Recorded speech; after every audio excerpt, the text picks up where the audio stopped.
Allô, ici c'est Christine. Euh, Aujourd'hui, j'étais encore après une de mes poules qu'on voit ici. Et elle a encore une bubble feet. Alors on règle ça encore. On va les revérifier parce qu'elle a encore la patte enflée. Fait que là, en ce moment, je la fais tremper dans de l'eau et du sel d'Epsom. Et puis, mais après ça, je vous reviens pour la suite. Bon, voici la pâte, la super pâte. On voit que c'était sale, je ne l'ai pas nettoyé encore. Mais on voit que elle a encore un spot en dessous de la pâte. On voit aussi qu'elle est enflée en comparé de l'autre. Je ne sais pas si on peut voir là. Elle n'a pas d'abcès encore là. Mais on voit très bien là que c'est pas qu'est-ce qu'il y a de plus joli. Là, j'avais pour mon chien, j'avais ce désinfectant-là. Fait que je vais prendre ça pour aller désinfecter les plaies. Ben, la plaie plutôt. Parce que l'autre patte, j'ai rien de ça cette fois-ci. Donc, on va vraiment aller nettoyer entre les doigts pour vraiment aller enlever le plus de cochonneries possible.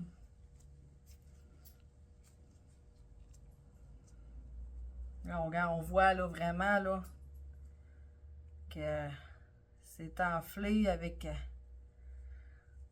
la tache noire au milieu. J'ai hâte que ça parte là parce que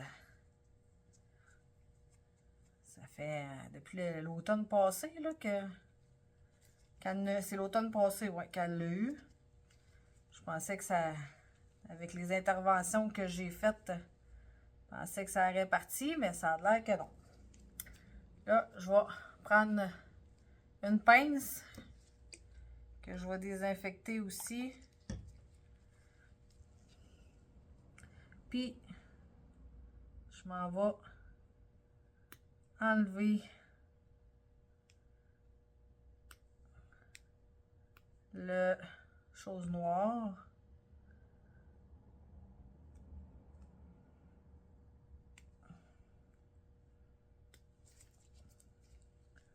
Il y a de la misère à s'enlever. Je pousse avec mes... Je sais que la dernière fois, ça allait mieux avec mes doigts.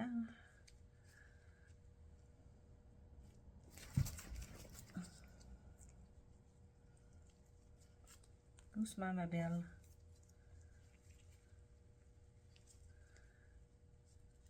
Faut l'enlever. Ta pâte est encore enflée.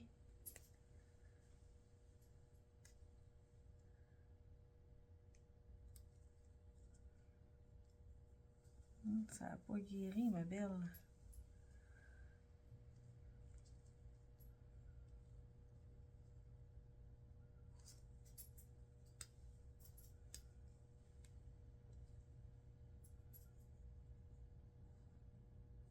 Ah, et voilà. C'est ça.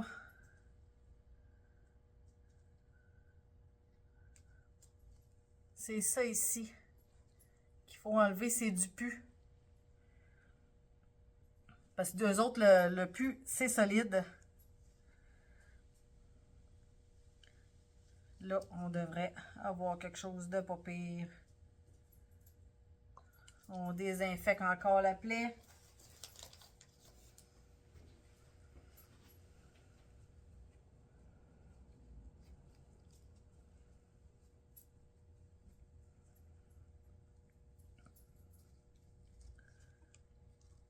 Je pense que là, j'ai un bon morceau d'enlever.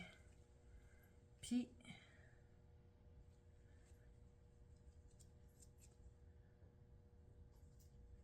ça a l'air beau là, à l'intérieur.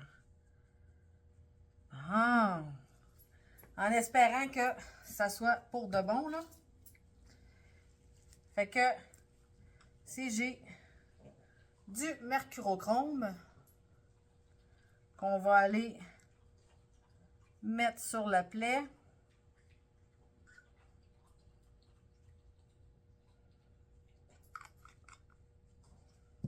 Ensuite, je vais aller mettre un morceau de gaz.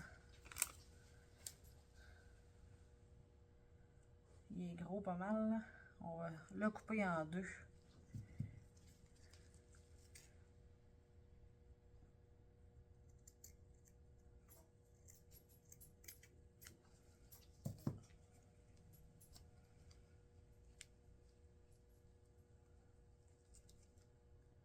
On va aller mettre sur la plaie. Et puis, ça, je vous l'avais parlé la dernière fois. C'est tellement génial. Je l'ai comme pré-coupé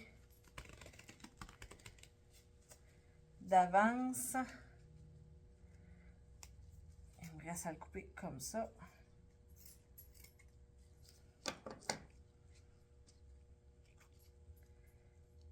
À cette heure, on vient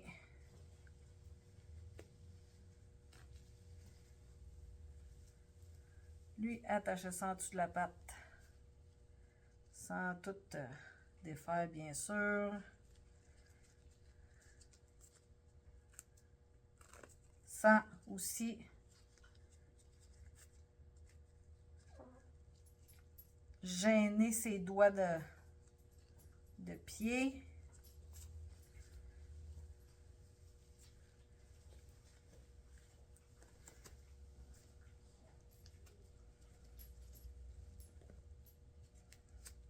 C'est une bande élastique.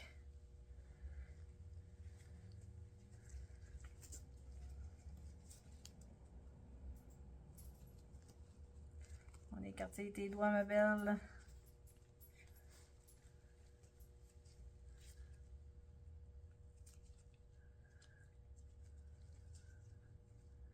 Oh non, je l'ai mal faite.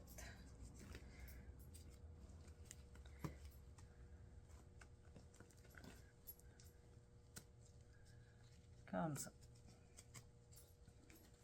On va finir par l'avoir.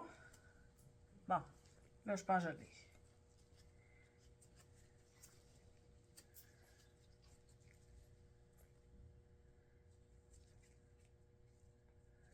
Ça ne devrait pas gêner à ses doigts.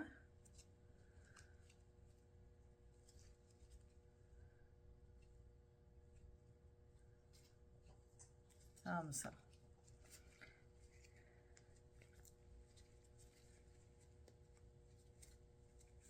Et voilà. On a fait quelque chose de pas pire. Fait que on le retourne au poulailler, puis on vérifie une fois de temps en temps. Et voilà! Fait qu'on a nettoyé la bubble foot. Et puis, espérons que ça puisse guérir. Là, je vais le laisser comme ça pendant à peu près 4 à 5 jours. Après ça, ben je vais aller vérifier qu'est-ce qu'il y en a. Puis au pire, je vous ferai une vidéo rendue là. Fait que je vais vous montrer la poêle à l'extérieur. Et voilà la cocotte. C'est sûr qu'elle va essayer de taponner après ses pattes pour essayer d'enlever ça, c'est sûr, sûr, sûr. On va voir demain si elle va les avoir gardés. On voit aussi qu'elle n'est pas trop gênée pour marcher. Elle est vraiment plus gênée parce qu'elle a de quoi après les pattes. Mais on n'a pas le choix. Faut qu'elle vive avec pendant 4 à 5 jours pour voir si ça va se régler ou non. Fait que si vous avez aimé, on fait un pouce, on clique sur le j'aime et on s'abonne. Bye, à la prochaine!